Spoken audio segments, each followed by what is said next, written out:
4 years ago, dozens of LGBTQ people were massacred in a LGBTQ nightclub in Orlando. An LGBTQ nightclub is supposed to be the safest possible space for LGBTQ people. It's not like being out on the streets where if you hold hands with your loved one, you're at risk of abuse or even violence. Not something people who aren't LGBTQ have to even think about. That night, I'd been pre-booked to appear on the press preview of Sky News. And I was very, very upset before I turned up. In the same way as if I was Jewish and dozens of people had been murdered in a synagogue, the distress felt would have been particularly acute. And as an LGBTQ person, that's how I felt about Orlando. And during the course of that discussion, I was barracked angrily by the presenter and my fellow panellists because of my insistence on emphasising that it was LGBTQ people who had been murdered. Now, I did something then which I'd never even thought about doing before, and I've never done since, which is got my microphone, walked off the set. And at that time, I had this voice in my head which was just like, you can't stay here. This is ludicrous. You're lending legitimacy to this absurd farce. Now, at the time, I was inundated with support for what I'd done. And I still get people out on the street saying thank you for what you did those years ago. But here was the point. It wasn't supposed to be about me. It was supposed to be about the victims of Orlando. Why I walked off in the first place. And all of a sudden, I was headline news. I was splashed on headlines everywhere. The fellow panellist wrote an article for The Telegraph comparing me to ISIS because I walked off that set. Now, the last thing I wanted to do after that was to be part of any more controversy.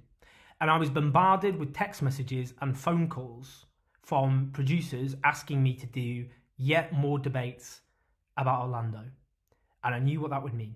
It would mean continuing to fuel the fire of a story I did not want to be part of after doing something which was heartfelt but impulsive. So when those producers got in touch, I said, thank you very much. I don't want to be the centre of this though. I'm very, very sorry. I don't want to look like I've latched onto this. I don't want to look like I'm milking it or anything else. And I've put those text messages online so you can see.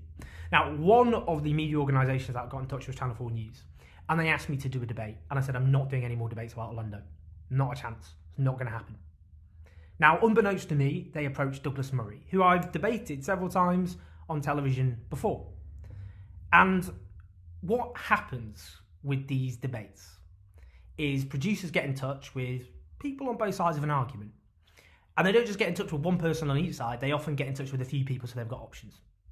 Now, they apparently got in touch with Douglas Murray, which I certainly found out subsequently.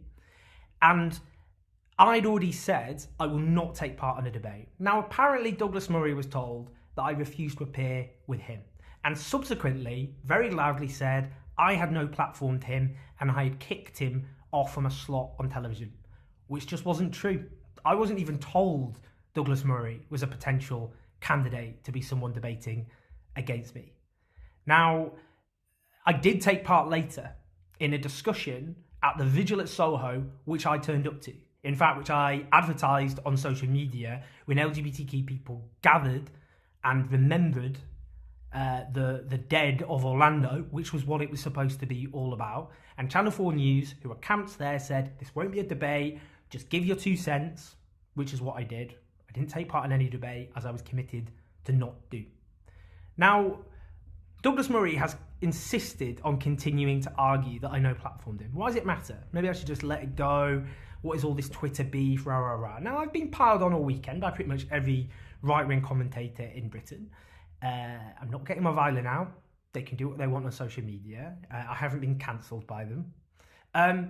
But it does have an impact that when lies like that are allowed to spread. Another example was Andrew Neil, who this weekend tweeted that I had tried to cancel his BBC career over and over again. This has never happened. I've never called for Andrew Neil to be sacked. I have criticised him for hiring the Holocaust denier David Irving and for the magazine he churns printing racism, such as black people have lower IQs than white people, saying there's not enough Islamophobia in the Conservative Party, praising the Wehrmacht, praising Greek neo-Nazis.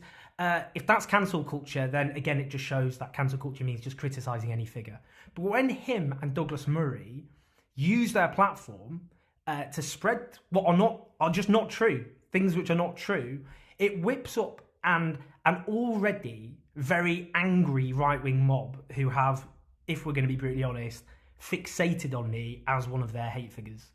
And having already been on the receiving ends of that whipped up mob who have become increasingly angry and enraged over the last 2 years, and I've experienced that in the streets as well as what happens online. I'm sure Andrew Neil and Douglas Murray can read through their timelines the sorts of things their followers are saying. This is a problem. Now, this isn't me getting a violin out. I'm tougher than I look. I know that is a very low bar, but I am not going to stand back whilst things which are not true are spread online by these right-wing commentators with increasingly extreme followers. And that is why, if Douglas Murray, and Andrew Neil for that matter, have any sense of commitment to truth and honesty, they should just publicly withdraw what they have said and stop using social media to spread things which are not true, which help whip up their increasingly extreme followers.